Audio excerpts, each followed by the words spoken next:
Hey, how's it going? It's Joseph here today, and today we're doing something different, hence why I brought this out here, a bit of story time.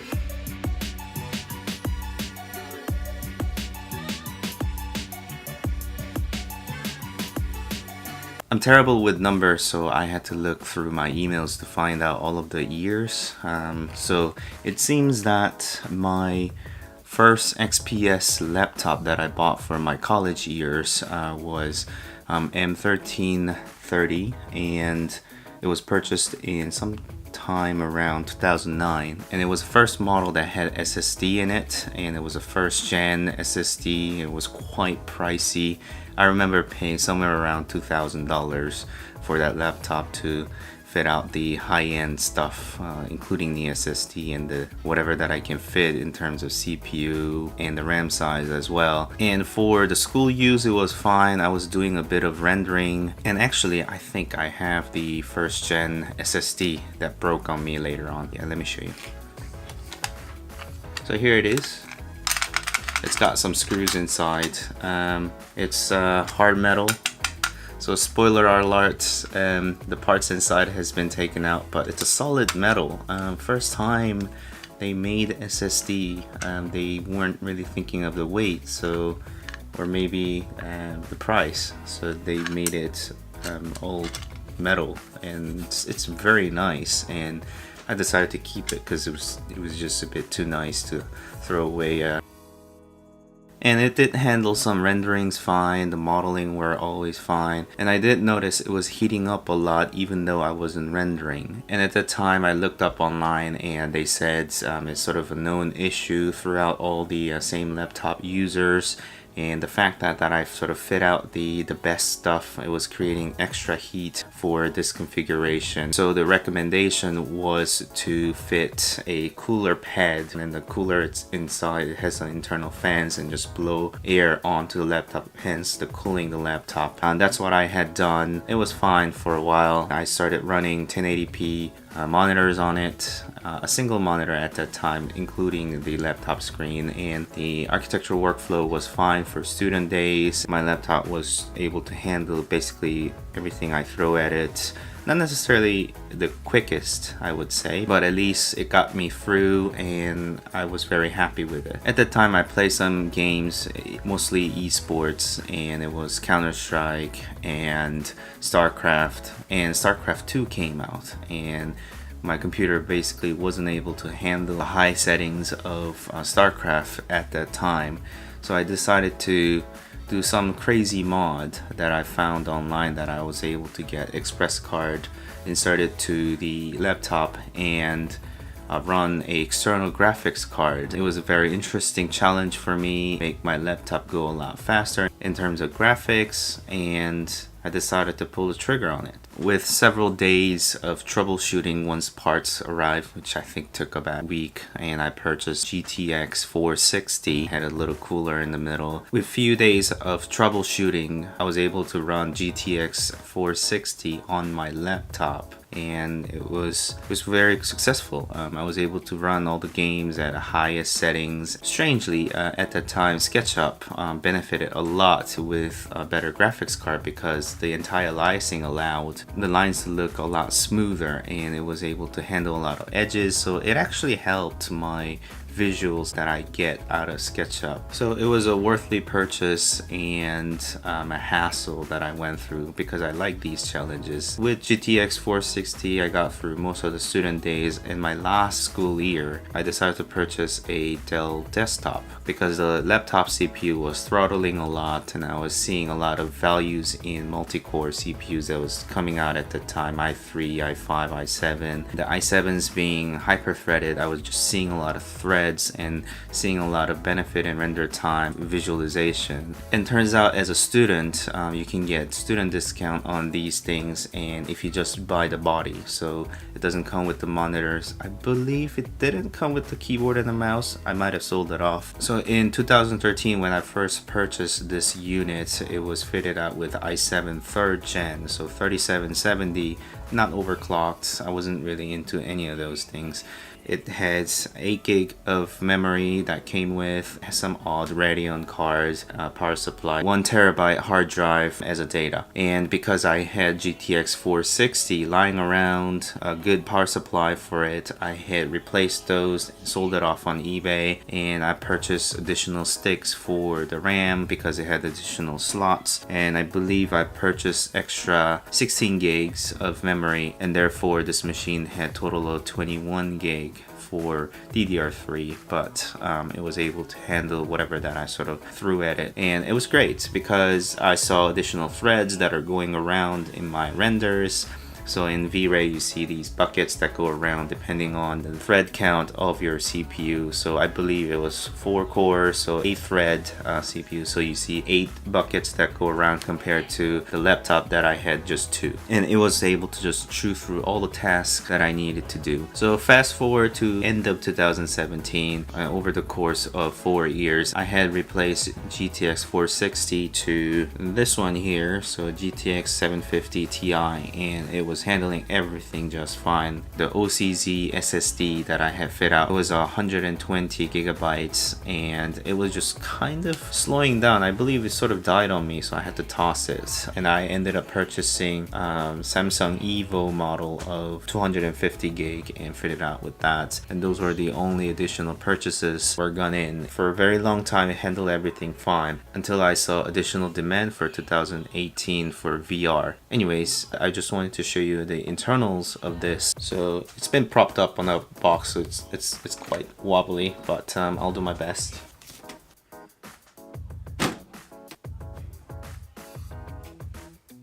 Okay, the thumb screw is removed and the internals are shown. I needed to just kind of slim down of this case and make it lighter and smaller, but still more powerful than this PC because I needed to just carry things elsewhere, and I also plan on moving to States from UK, so it'll be easier to carry these things around if they were slightly lighter. So after doing a fair bit of research around ITX small cases, I decided to pull the trigger on Node 202 of Fractal Design. So all I needed was additional power supply, which needed to be a lot smaller than this because it fits SFX power supply. The main board obviously had to go in because this is not going to fit in, and the case itself. So basically I just purchased those and migrated everything over. The motherboard was biggest concern because right now in 2018 3rd gen motherboards are not that many available in the market, as well as I needed Wi-Fi because this already had a Wi-Fi in it, and I needed Bluetooth and able to run the CPU that I already had, 3770, which is old, but it handled everything just fine because it had a lot of cores. And right now all the stuff that I'm doing is not really CPU demanding, and it focuses on single core performance rather than a multi-thread because I'm not doing that many CPU rendering, and I'm happy to just kind of wait out a little bit longer because I still have a lot of cores to work with. The prices were around £50, maybe $70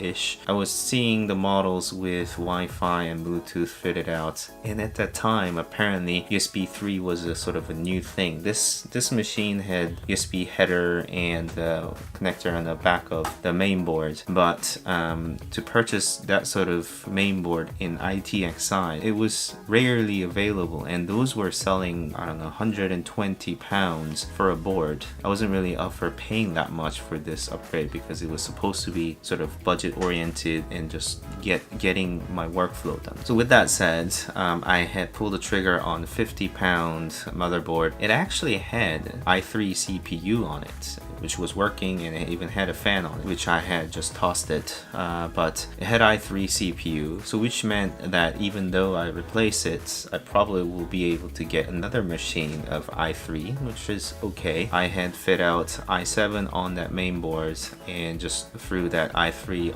back on this board, and this machine works just fine. So I have pulled out the SSD onto the new case and just left the 1 terabyte hard drive as a main drive, CD drive, and the power supply that I had put in earlier just left in here because it's still very good. And I took out the 16 gigabytes of RAM onto the new case, and it's left with 8 gig, which originally came with, and it still is fine for i3 processor at this time. Even though it's i3 and really old one, it has integrated graphics, so it's able to put out whatever without the graphics card.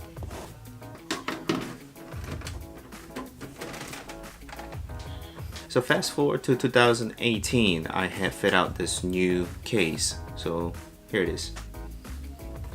So it's a Fractal Design. It's a lot smaller, so you're able to sort of carry that around. I'm planning to backpack this. I'm yet to fit in a backpack just yet, so I'll test that out and see how that goes, but it should be pretty small to carry it. I mean, it's still heavy. Worst comes to worst, then I can just fit this on a carry-on bag and just reel it around. That's no problem at all. It's got very sleek designs, so it looks professional, and I was able to fit out most of the stuff in here. So let me just show you the internals.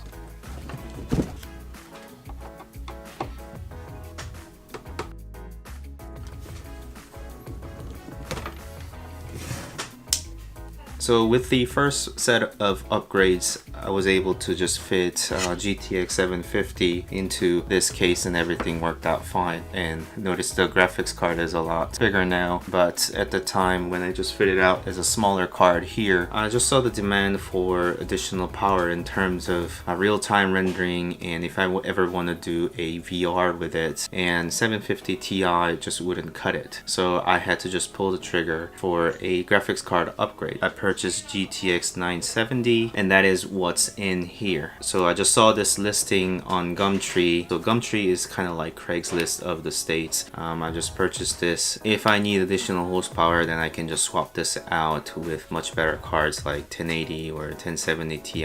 And because of the inflated price tag of GPU nowadays, it wasn't really worth going for 1070 or 1080 or all the new cards, because I just want to wait out until the prices just kind of come down, perhaps with the new releases. But at this time, 970 was just gonna do fine for me, and if price comes down, then I can just sell this off and upgrade to a new one if I feel the additional need for it. So here it is, 970 running on Node 202. So what I have is a power supply that came with case itself. It was 450 watt power supply, which is powering up everything just fine. Two drives in here, so one is SSD and one is a hard drive, 1 terabyte hard drive that I pulled out from external hard drive, and it fits 2.5 inch drives just fine, so I didn't bother with 3.5 drives. And apparently on these Node 202, there's additional space back here on this slot of the drive. You are able to fit those really thick hard drives behind there. That's not what's listed on the specification of Fractal website, but you're able to fit something that is much thicker on this specific drive. However, the biggest problem that I had was the power supply's SATA. The power connectors are really up together, and the drive bays are like this, but one has to attach this way and one has to attach that way, so the power connectors have to rotate. And there's a very thin area where you can route all the cables down to hard drives and everything else on this side. So it was a very tight fit, and I wish they had gave slightly longer cables, or I don't know, maybe figured this out a little bit differently, perhaps one connecting back here. So I had to sort of twist the heck out a bit there and just kind of fit that there, and it was blocking a lot of things in here, main cable route positions. So that's what it was really difficult with this. There was another grommet here and additional grommet just back of these drives, so I was able to just route this PCIe cable for the graphics card back here, so pin connector for this fan back here, and route it through this grommet here, as well as this one, which is a front panel cable, and that's just been wrapped around here going back to the front panel. So motherboard is old, and I do plan on replacing it later on with better CPU and a RAM RAM, but that was also the reason why I didn't make the jump to the recent board or the CPU, because of the RAM price. So right now, reasonable AMD CPUs and even Intel CPUs go around somewhere 100, 150 for the budget, and I don't need that many threads anymore. And the motherboard is around 100 motherboard and maybe 150 for the CPU,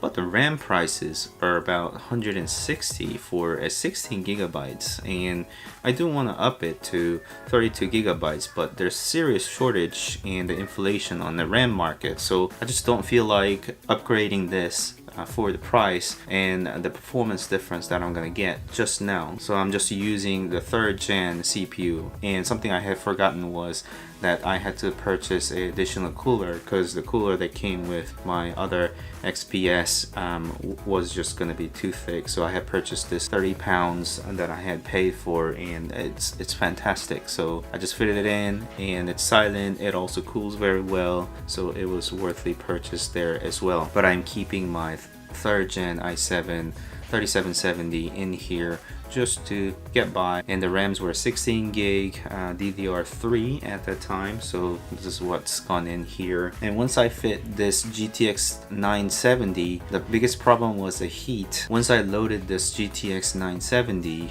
with all the renderings and the VRs and everything, it was heating up quite a bit, so I had to place this fan up there, which wasn't installed for GTX 750 because it's a very low temp card as well. I was noticing that this card was throttling, and I positioned this fan up here. You can't really see it here, but the fan is located there. I couldn't position there because the fan pin connector had to be routed from all the way here, and the connection is way back down in this corner and just wouldn't reach there if I install the fan here. I don't know what will actually be different because the card's over here, the fans are blowing from here and here, and for me to have additional intake from that side or blow the heat outside of the case, I don't know which one is thermally better, but I didn't have display of an option, so I've put it in here. And this one is very close to the card, so it didn't really make sense for it to blow air out. Therefore, the case fan there is basically working as intake. And actually, the problem with intake fan with this specific case is that the dust filter was getting sucked in, touching the fan, and it was making very weird noise. So what I had to do was I had to just do the wires around the fans so that the dust filter doesn't get sucked into the fan. If I get a pin header extender, maybe I'll move the fan here and perhaps see if I can just blow the air out. So far it works just fine, and I've even noticed sometimes the GPU fans are not even working because the case fan is doing just fine. So a note to Fractal,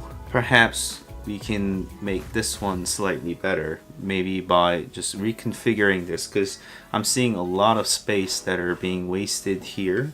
So perhaps move that down so that everything routes just fine, but you still have enough of space for the drive base. Maybe instead of doing onto a column like this, maybe just move it down there and just connect all the bays in there. And also just increase the length of the power supply to SATA, just so that you can actually connect 2 bays, because this one is one rotated that way, the other one rotated that way. Therefore your wires have to be here. You just orient bays the same way, and somewhere in there power cables connect the same way. That make these cable management a lot easier. And also the problem is the dust filter. Maybe make the dust filter so that it doesn't have as much sag on it, or maybe have just a metal piece running down the fan mounts just so that it doesn't get sucked in too far. For the big fans like 120 mil, there's a lot of area that can kind of get sucked in for, so that's something that they may be able to improve on. So okay, so let me just reassemble this.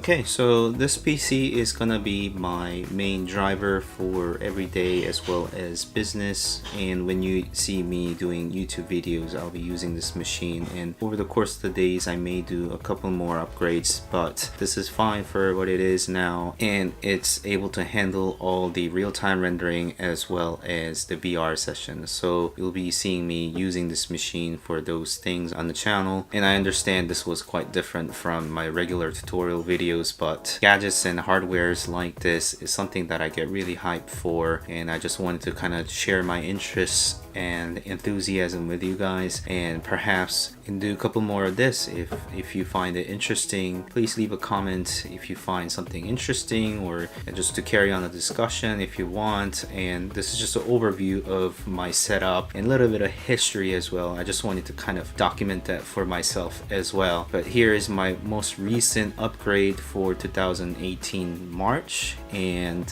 hope to see you again. And please like the video if you liked it, and subscribe to the channel if you want to continue to watch this type of videos as well, and I'll see you next time. Thank you.